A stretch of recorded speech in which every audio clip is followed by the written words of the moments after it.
program brought to you by DraftKings. Download the DraftKings Sportsbook app now and use the promo code Patrick. Get $200 in free bets instantly when you place a $5 bet on any football game. That's code Patrick only at DraftKings Sportsbook, an official sports betting partner of the NFL. He's Ross Tucker, CBS Westwood One color analyst. He'll be on the call for the Titans and the Bills on Westwood One coming up tonight. Ross, good to have you on the program again. Let me start with this. If I told you a month ago these quarterbacks would lead their teams to a win in week 2, Jimmy Garoppolo, Joe Flacco, Jared Goff, Daniel Jones, or Cooper Rush, what would be more surprising with that statement? Oh, geez. Man, probably Cooper Rush, because I wouldn't have thought that Dak would get hurt that early and Cooper Rush would be out there. But I think any of those guys are surprising, right? I mean, that's one of the things I think is so interesting about the NFL, Dan.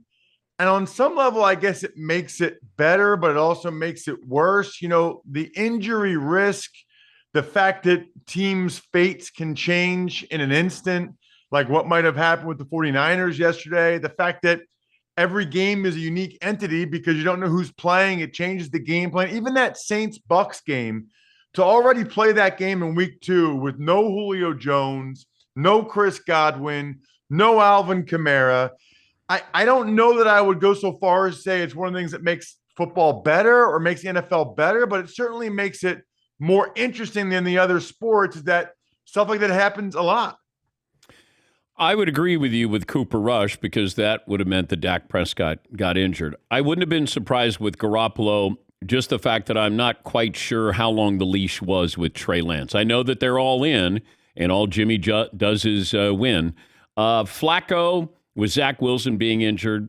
Jared Goff, I'm not surprised. Daniel Jones, I'm not surprised. Now, here is the conundrum, and you went to Princeton, so you'll understand that.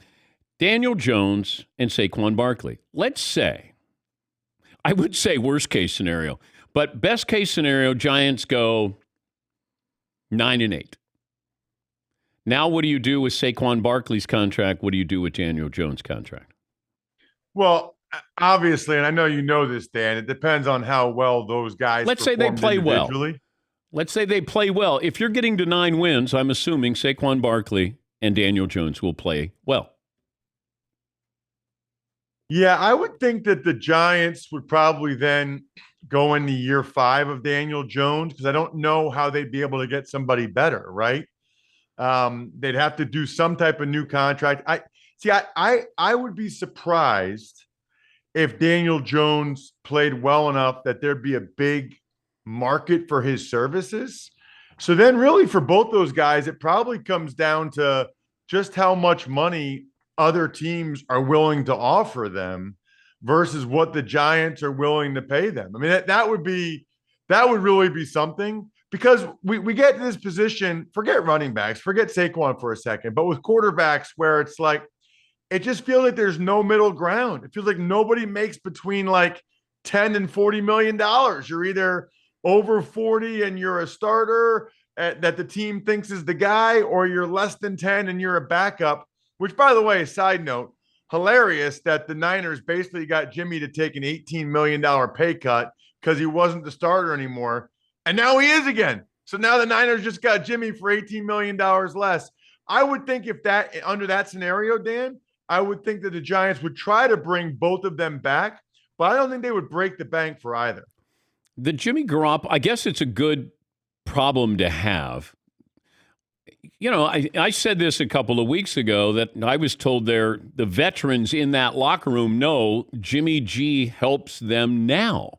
Trey Lance may be the future, and the future might not be now. It's certainly not now after the injury, but Jimmy G, they know, makes them better now. He's not as exciting, but he makes them better. We saw him yesterday, and he ended up, obviously winning the game. But is there a scenario where, what if they go to the Super Bowl and Jimmy G is the quarterback? Like, do you have to bring him back? Well, that's what's really going to be interesting, because under that scenario, I think you have to consider it strongly. And then there's the whole Trey Lance situation. Dan, the last time he really played was the fall of 2019 at the FCS level. Remember, 2020, there was no FCS football in the fall. 2021, he played that one game. Then he got drafted. Didn't play last year, obviously, other than a game or two. Played one game this year. I mean, next year, Trey Lance will be going into the year, number one, coming off a major injury. Number two, basically 3 years without playing. That's not good. There's nobody out there, nobody in the world that would say, you know what's really good for a young quarterback? 3 years of not playing at all, hardly, and just watching. It puts the Niners in a really tough spot with Lance moving forward, especially if Jimmy plays well and they go on another extended playoff run. I think they're going to have to consider their options at that point. How excited would you be if you're a Dolphin fan? Unbelievably excited. I mean, can you imagine all the years they've had recently where they haven't been good, where they haven't really been talked about, to come from behind in the fashion that they did against a good team like Baltimore? Although Baltimore, I have no idea what they were doing with some of their coverages, uncharacteristic mental errors, just letting Tyreek Hill wide open 10 yards behind everybody. But still, they did it. Those are the type of games the Dolphins haven't won for years. And you got to be so fired up because, number one, it feels like you have the right coach. The players like him. You're 2-0, and he's getting the most out of Tua. You've got this dynamic wide receiver duo. I'm not sure. Ross, they're 2-0. Ooh. Yeah. See, like, that bothers me because I pride myself in dad jokes. And, like, I want to use that now the rest of the week. You can. But do I have to say, like, if I'm every Radiohead I do the rest of the week, do I have to say, well, actually, Dan Patrick said that on his show. That's not really mine. I'm stealing that. No, you're on our team. It's okay. Okay, good. Yeah, whatever you want, just take it. I'm taking it. That is amazing. They are two. How about this? Okay, I'm doing the Bills Titans tonight. Okay. Somehow the Dolphins might come up. Okay. I'm going to try to get a 2-0 reference in the broadcast tonight, and if I do, I'll let Fritzy and Paulie know. You guys can cut the audio. Yeah. That's now my goal, is to somehow mention, listen, the Bills need to win tonight, Tom. I'm doing it with Tom McCarthy because, the Dolphins are 2-0. And by the way, it'll be the Niners and the Broncos week 3 on Sunday Night Football. Well, boy, the fans didn't take long for them to turn on the new head coach and the new quarterback there, booing them in a less than inspiring win over the Texans. What exactly needs to change with the Broncos here? It's so bad, Dan. Honestly, I was thinking about this morning. I'm not sure I can remember a head coach getting off to a worse start to his tenure than Nathaniel Hackett. And they actually won a game. They're 1-1. But just in terms, I mean, Dan, the short yardage and goal line play calling is crazy, but the delay of games, the lack of knowing what they want to do, the burning of timeouts, the whole crowd doing a 10-second countdown. I heard Fritzy last week, okay? And Fritzy was freaking out, and you guys were like, Fritzy, it's one game. And I agree with all you guys. Like, Fritzy, chill out, dude. It's one game. Not anymore. I mean, what? In all sincerity, what are the odds? What are the chances that Nathaniel Hackett ends up being a really good coach after this?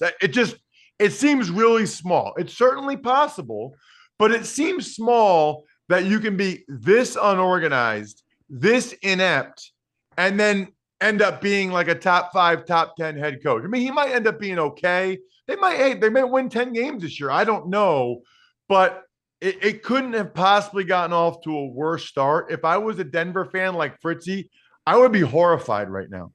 Ross Tucker, CBS Westwood One color analyst, host of the Ross Tucker Football Podcast, joining us on behalf of DraftKings. He's on the call for the Titans at the Bills. Westwood One coming up tonight. How concerned would you be about your Indianapolis Colts? Oh, very. I mean, 24-0. How does this happen? You got a good offensive line. You got maybe the best running back in the game.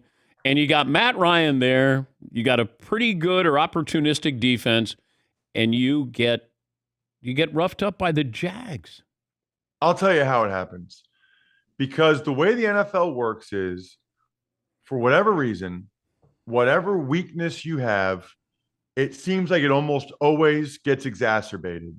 And Michael Pittman not being able to play that game reinforced that the Colts are not good enough at wide receiver. Their worst position group is receiver. They had one guy they could count on, Pittman. He didn't play. There's no separation. Ryan has nowhere to go with the ball. The O-line actually is not as good as they're supposed to be because the left tackle's not good. The right guard's a concern. It's a mess. And you think about all offseason, Dan, it was Jim Irsay, basically every chance he got, ripping Carson Wentz subtly and saying how different things were, how much better things were. I mean, he's going to try to trade Carson Wentz again. That's how bad that loss was to the Jags. I guess they're 0-1-1, but it feels like they're a lot worse. The Bengals situation is puzzling because they went out and they acquired new talent on the offensive line. I don't know if they improved the offensive line because Joe Burrow's been sacked 13 times. Now, they could have won both of those games, but is this a bigger issue or is it just ease up here? It's only week 2 with the Bengals. No, I think there's some legitimate concerns. Now, I do think over time the offensive line will get better. I mean, they've got 4 new pieces basically in place at left guard, center, right guard, right tackle. That position group, and I can speak to it, continuity, chemistry, that does make a difference, although they should be better than they have been. The one thing I will say, though, Dan, that I don't see anybody else ever say, Joe Burrow needs to get rid of the ball. Yeah. I mean, I love Joe Burrow, but he takes too many sacks. He takes sacks he absolutely cannot and should not take. He did this last year. He's doing it again. A lot of times quarterback sacks are more a quarterback stat than people give him credit for. Everybody, O-line sucks. O-line sucks. Joe Burrow needs to get rid of the ball too, Dan. It's always good to talk to you. Have fun tonight, and we'll be listening. We appreciate, maybe the shout out there. We'll see whether or not the Bills can get to 2-0 as well. Doesn't work when you say the other team. No, it doesn't doesn't work. No, it doesn't. Thank you, Ross. See you, Dan. That's Ross Tucker joining us on behalf of DraftKings. Download the DraftKings Sportsbook app now. Use the promo code Patrick. Get $200 in free bets instantly when you place a $5 bet on any football game. So the promo code is Patrick. Only at DraftKings Sportsbook, an official sports betting partner of the NFL.